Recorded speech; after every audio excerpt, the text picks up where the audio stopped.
Kilala si Kingmax para sa kanilang mga SSDs, RAMs, at saka iba pang memory solutions. Pero ngayon, titignan natin yung bagong release nila na product na Bluetooth wireless earbuds. Ito yung Kingmax JoyBuds 511 or 511 or 511. Kayo na bahala doon.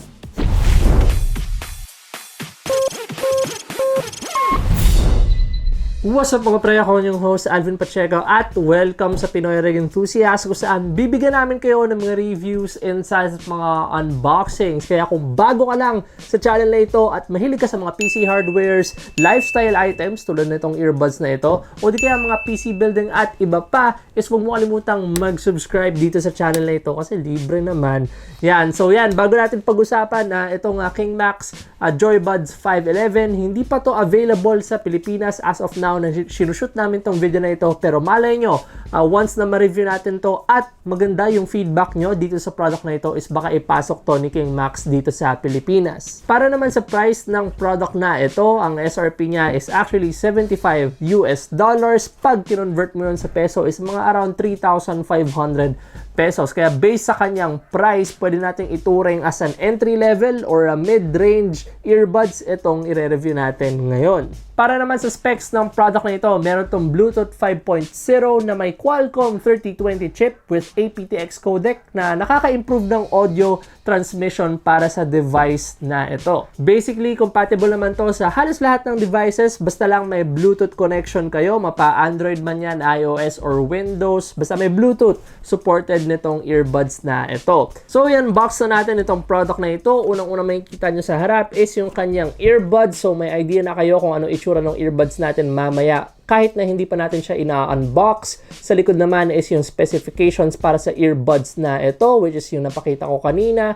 At sa magkabilang gilid naman is yung ating mga highlighted features para sa earbuds. Gusto kong sabihin headset at saka headphones, pero yun na, earbuds na ito. So buksan na natin siya. Ayan.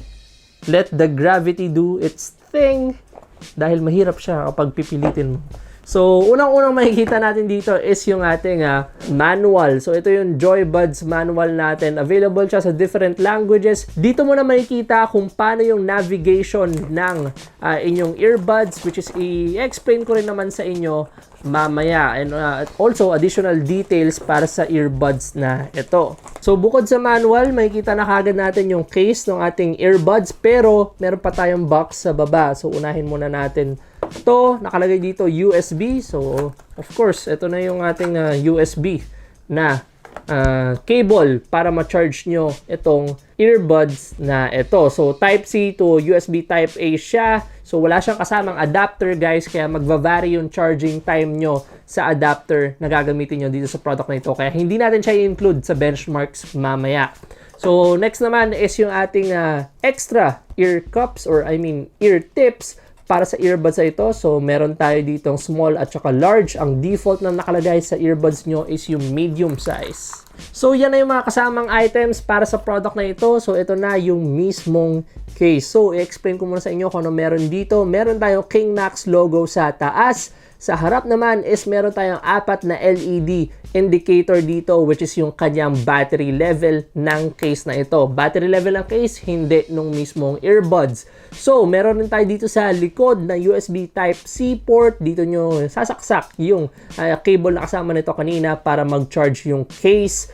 At para naman sa earbuds, yan, pag binuksan natin siya, yan yung itsura niya pag binuksan. So, matte finish na yung loob. Tapos makikita mo na yung size or yung itsura rin nung mismong earbuds. So, balik muna tayo sa case. Tinanggal ko muna yung earbuds. Makikita nyo dito yung slot ng left and right natin.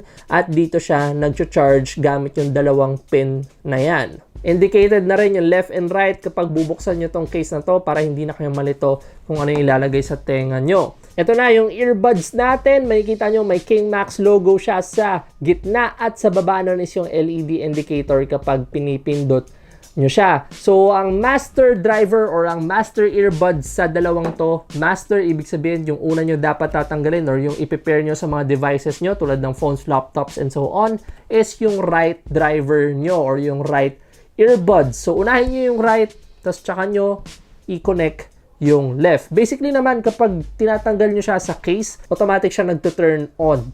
Pero yun nga, pag tinanggal nyo naman sila ng sabay, ang bilis lang nila mag-pair, unlike ng mga ibang TWS devices na nagamit ko, na kapag tinanggal mo yung isa, hinahanap pa niya yung kabila niya, which is medyo matagal sa ibang mga TWS device. Pero dito, kapag tinanggal nyo sila sabay, automatic nang nagpe-pair yung dalawa. Pero yung pairing sa cellphone or laptop is gagawin nyo dapat sa right earbuds nyo. So, yan yung itsura niya kapag sinusuot ko. Yan yung aking right profile. Ito naman yung aking left profile.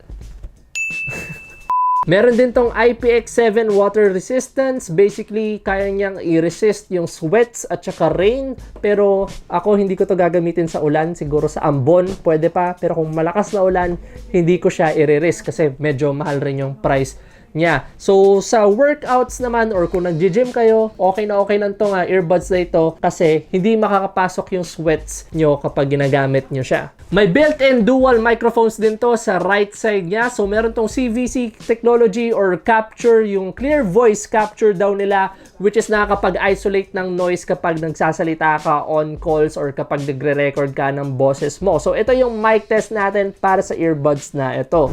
Mic test, 1, 2, 3, mic test. This is the mic test for the Kingmax JoyBuds 511. So, ito yung boses ko ngayon. May naka-on na electric fan at saka aircon ngayon nakatutok sa akin. Hindi ko alam kung naririnig yan ngayon. Pero ito yung aking boses para sa microphone ng Bluetooth earbuds na ito. So, magsasalita ako ng hindi masyado malakas para marinig nyo kung gaano kalakas yung kanyang nasasagap na audio or boses. At ganito naman kapag sobrang lakas ng boses mo, I mean, hindi naman sobrang lakas pero parang pasigaw na tong ganitong klaseng boses. Alright, so this is the Kingmax JoyBuds 511. 11. So yan yung ating mic test para sa product na ito. Pumunta naman tayo sa navigation niya. So para sa navigation niya, pag nag-single tap ka sa either left or right na earbuds is magpe-play or pause at saka nag-a-answer din ng calls itong earbuds na ito. Kapag long touch naman or hinold mo sa right earbuds is yung next track niya or sa next sounds or next music na pinapakinggan mo. At kung nag-hold ka naman sa left is syempre yung previous track. Kung volume naman ang gusto nyong i-adjust, basically double tap lang yan sa right kung tataasan nyo, double tap naman sa left kung bababaan nyo yung volume. So yan yung navigation, pero kung nalilito pa rin kayo, ito yung ating table para sa navigation ng earbuds na ito. Available rin yan dun sa ating manual na pinakita kanina. So pumunta na tayo sa ating test and benchmark para sa earbuds na ito. Unahin muna natin sa audiocheck.net. Nung tinest natin siya doon, gamit yung binaural audio test, treble test, at saka bass test is wala naman tayo nakitang problema dito sa earbuds na ito. Para sa overall sound quality ng product na ito, ang napansin ko lang nung nakikinig ako ng music, videos, at saka ng iba pang sounds is focused siya sa treble at saka voice clarity. Kaya kung medyo mahilig ka sa bassy na earbuds, hindi para sa iyo tong headphones or earbuds na ito. Lagi kong nasasabing Para naman sa wireless capability nitong earphones na ito, iniwan ko actually yung cellphone ko dito sa third floor tong studio na to, at pumunta ako sa baba sa first floor at gumagana pa rin siya without any audio stuttering na napapansin ko. So, dalawang palapag yon na may pader, may mga appliance, may mga kahoy, at naririnig ko pa rin siya doon sa first floor. Pero kung video naman or movies yung pinapanood nyo, siguro hindi nyo pwedeng gawin yon kasi syempre hindi mo na makikita. At nung tinest ko rin is nung mga around 10 meters na ako, medyo nagkakaroon na ng delay doon sa audio ng pinapanood ko. So parang yung salita is medyo nadidelay na, pati yung mga effects nung pinapanood ko movies sa YouTube, sa Netflix, and so on. Sinubukan ko rin tong suotin sa workout at hindi naman siya natatanggal. Ito, mabilis lang na test. Makikita nyo ngayon. Kahit na ialog-alog ko pa yan, okay naman yung fit nitong earbuds na ito. Though, mas okay pa rin para sa mga nag-workout dyan, nag-gym, yung earbuds na parang kay Realme Buds Pro. Yun yung parang may tali pa nakasama. Pero kung gusto nyo ng ganitong klaseng design, okay lang din. Syempre, ingat lang kayo kasi hindi to connected sa dalawa physically. Kaya kapag nawala yung isa, GG na kayo.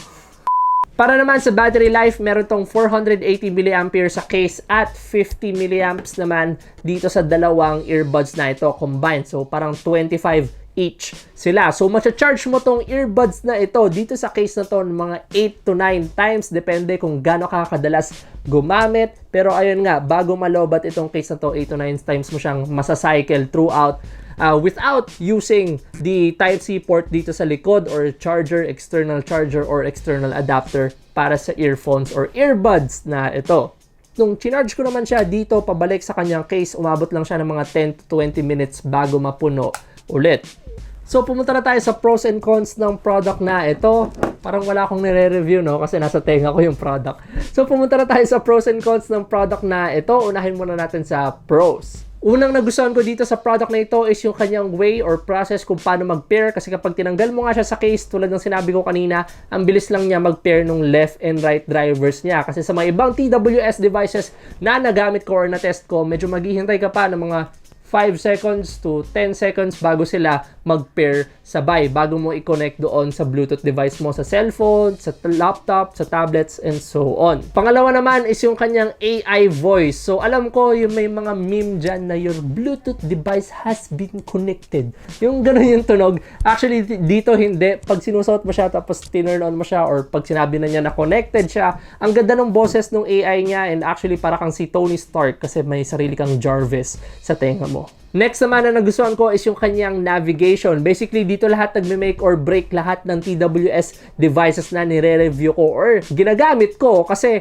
kung ang hirap niyang i-navigate, ang hirap mag-next, mag-play, mag-volume up and volume down, kahit na sobrang ganda pa ng quality ng audio, ng earbuds na gamit mo, is parang masisira rin yung experience mo kasi nahihirapan kang i-navigate yung device. Kaya para sa akin, nakapasa naman itong earbuds na ito kasi kada mag-navigate ka dito sa earbuds na to, meron silang beeping cues or parang tunog or parang beeps nga na magsasabi sa'yo na na-initiate or na execute mo ng tama yung commands na gusto mo dito sa earbuds na ito. Kaya hindi ka na manghuhula kung na-next mo na ba yung next song na gusto mo, kung na-play mo na ba, kung na-pause mo na ba, at kung nadagdagan mo na ba yung volume ng gusto mo kasi may beeping cues nga siya. So pumunta na tayo sa cons ng earbuds na ito. Actually, isa lang yung cons ko dito, which is alam nyo na rin yung cons ito is yung kanyang microphone. Though maliit lang to na cons, i-explain ko kung bakit kasi isa naman tong earbuds, hindi siya headphones, hindi siya headset na maganda dapat yung mic.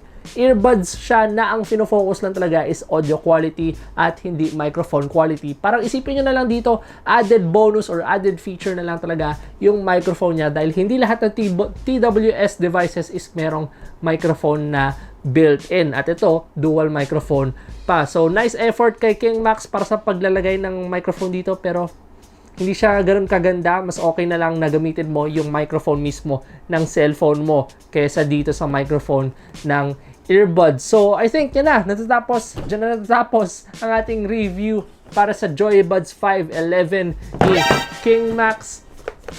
Kaya para sa mga pros and cons na sinabi ko, bibigyan natin ang JoyBuds 511 or 511 or 511 ng Silver Award. So, dyan na natatapos ang ating review para sa Kingmax JoyBuds 511, 511, 511. Sana nagustuhan itong video na to. Kung nagustuhan nyo, i-like nyo. Kung di naman, i-dislike at huwag nyo kalimutang mag-subscribe. Kung iniisip nyo, anong papanoorin nyo next? Well, ito, meron pa tayong Kingmax na nireview dito. Ito naman yung RAM or memory nila. Pero tagal na ito eh. Type nyo ba to? Panoorin nyo na lang.